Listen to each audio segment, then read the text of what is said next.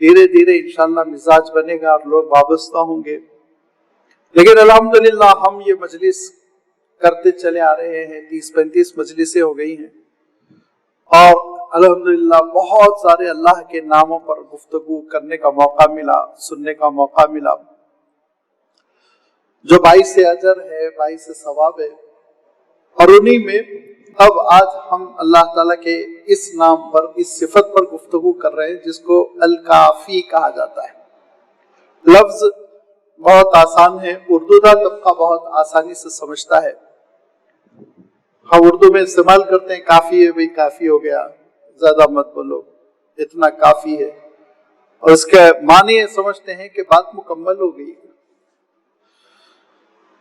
لیکن یہ کافی کا جو لفظ ہے، الیس اللہ بکافٍ عبدہ، جو قرآن پاک میں اللہ نے یہ ارشاد فرمایا کہ کیا اللہ اپنے بندے کے لیے کافی نہیں ہے. اور پھر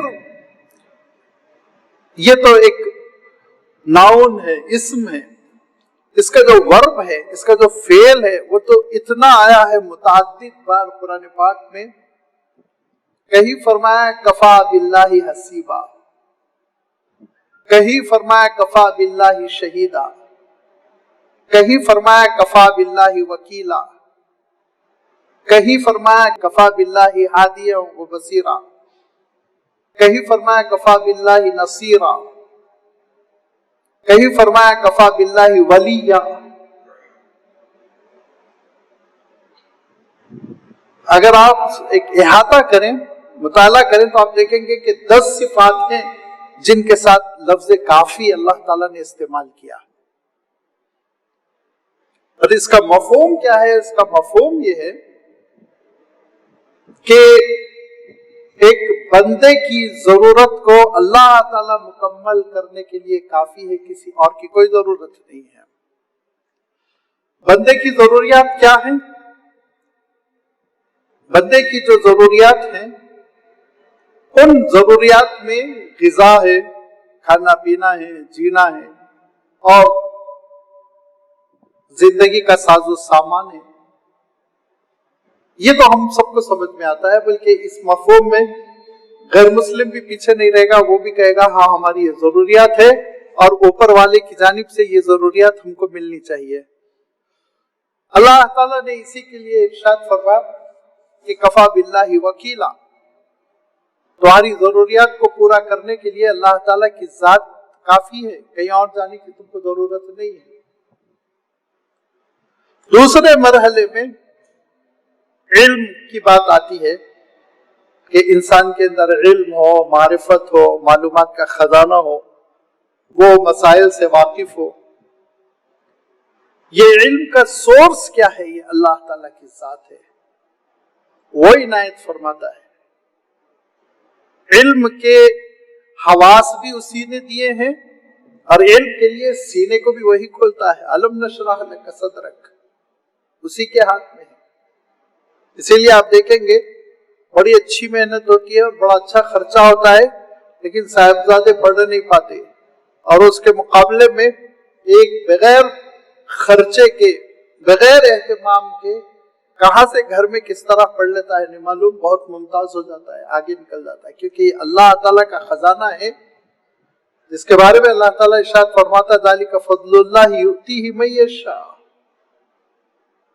کہیں اللہ تعالیٰ نے ارشاد فرمایا وَمَن یُؤْتِیَ الْحِکْمَةَ فَقَدْ أُوتِیَ خَیْرًا کَثِیرًا. یہ وہ دانائی ہے، اللہ تعالیٰ جس کو چاہے عطا کرتا ہے. جب عطا کرتا ہے تو خیر کثیر مل گیا اس کو. اسی لیے فرمایا کفا باللہ عالما، علم عطا کرنے، جو بندوں کے تعلق سے معلومات رکھنے میں اللہ کی ذات کافی ہے. کسی اور کے پاس تم کو جانا نہیں ہے، اللہ تعالیٰ سے تم کو علم ملنے والا ہے. اقرا بسم ربک الذی خلق، جو کہا کہ اس سے جڑو تمہارے سینے کو کھولے گا. پھر اس کے بعد تیسرے مرحلے میں جس چیز کی ضرورت پڑتی ہے وہ یہ ہے کہ کٹھن اور دشوار مرحلوں میں مدد ہو. کبھی کبھی جو ہم زندگی میں پھنس جاتے ہیں، نہیں مخمسے میں، سمجھ میں نہیں آتا کہ اس جال سے میں کیسے نکلوں گا. مسائل کا انبار ہو جاتا ہے، کمپلیکیٹڈ ہو جاتے ہیں مسئلے، اور اب جتنا اس گتھی کو سلجھانا چاہے اتنا وہ الجھتے جاتی ہے۔ جن کے پاس ایمان نہیں ہوتا ہے، جن کا تعلق اللہ تعالیٰ سے نہیں ہوتا ہے، تعلق مع اللہ میں کمی ہوتی، تو نعوذ باللہ خودکشی کی سوچتے ہیں، تو چھٹکارا پالو کہتے ہیں، اب نہیں نکل سکتا میں ان مسائل سے۔ لیکن جو صاحب ایمان ہوتے ہیں ان کو اللہ کی ذات پر یقین رہتا ہے کہ انشاءاللہ اللہ تعالیٰ ان مع العسر یسرا، اس سختی کو، پریشانی کو، الجھن کے اس مرحلے کو وہ دور کرے گا، حالات ٹھیک کر دے گا۔ تو کٹھن مرحلوں میں، زندگی کی دشوار گزار راہوں میں اگر مدد آ سکتی تو اللہ تعالیٰ کی جانب سے آ سکتی۔ اسی لیے فرمایا کفا باللہ نصیرا،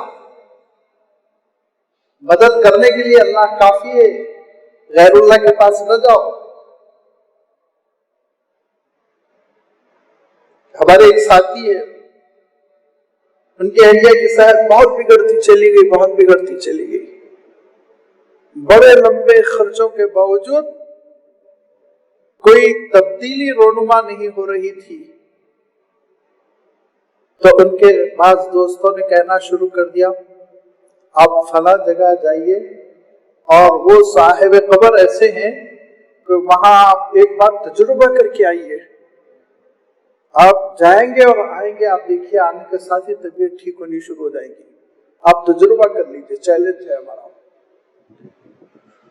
اللہ تعالیٰ کا شکر ہے ان کا عقیدہ توحید بہت مضبوط تھا، ورنہ وہ اتنے کھاتے پیتے ہیں کار لے کے جا سکتے تھے، اور میں کہا نہیں ضرورت نہیں ہے اس بات کی۔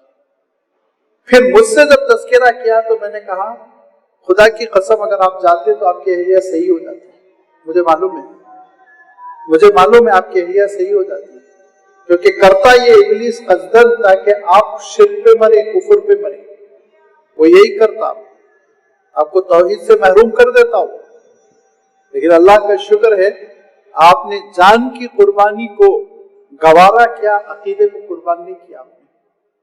جو پروردگار اس بزرگ کو حیات دیا تھا، جس رب نے اس بزرگ سے زندگی چھین لی، وہ مجھے یہاں شفا دے گا، ان کے پاس جانے کی کیا ضرورت ہے؟ عقیدے توحید کی مضبوطی، کفا باللہ نصیرا۔ ایسے موقع پہ میں نے دیکھا اچھے لوگوں کے قدم ڈگمگا جاتے ہیں اور ادھر ادھر کی باتیں سوچنے لگتے ہیں کہ ایسا کرنے سے ہو جائے گا کیا، ویسا کرنے سے ہو جائے گا کیا۔ نعوذ باللہ، ہرگز نہیں۔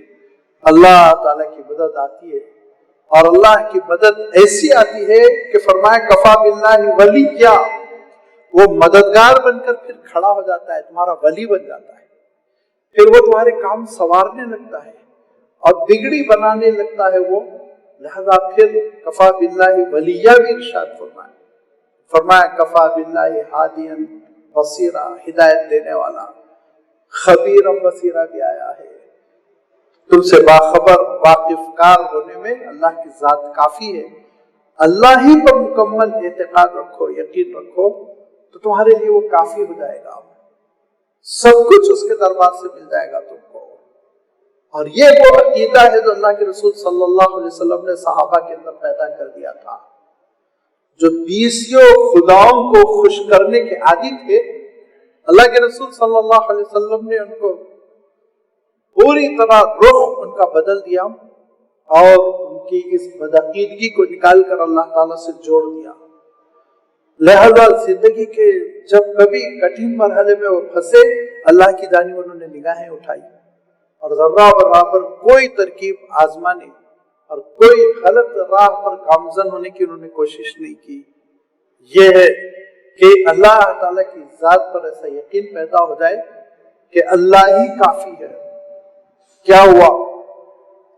حضور اکرم صلی اللہ علیہ وسلم ایک جنگ کے لیے تشریف لے جا رہے ہیں، ایک صحابہ آئے اور انہوں نے کہا میں بہت سرما ہوں، جنگی تدبیروں سے خوب واقف ہوں، اچھا لڑتا ہوں، آپ مجھے فوج میں شامل کر لیجئے، میرا کچھ پیمنٹ بنے گا، پیمنٹ دے دیجئے۔ آپ نے پوچھا کہ عقیدے کا کیا معاملہ ہے، اللہ پہ ایمان رکھتے ہو یا نہیں؟ انہوں نے کہا نہیں، مسلمان تو نہیں ہوں میں، صرف آپ کے ساتھ